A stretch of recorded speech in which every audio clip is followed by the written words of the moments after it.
मौला अली की बारगाह में एक ना मुनकर आ गया, मुनकर आके कहने लगा तुसी फरमाया सलूनी, पूछो पूछो मैं अली दसांगा, दसो फिर अज मैं खाना की।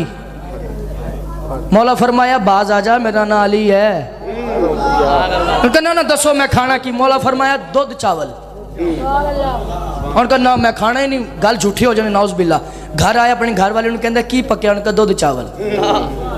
उनका गुआंढी के पता कर दूध चावल, आन गुआंढ पता किता दूध चावल। कहता तू रह घर ते मैं जरा शहरों बाहरों होके आया। शहरों निकलिया बाहर, अगो एक काफिला आ रहा है। उन्हें काफिले ने रोकया, पूछा भी की पक्या जे? उनका दूध चावल। उथे वेर गया, उनका ना मैं नहीं खाना, उन्हें फड़ लिया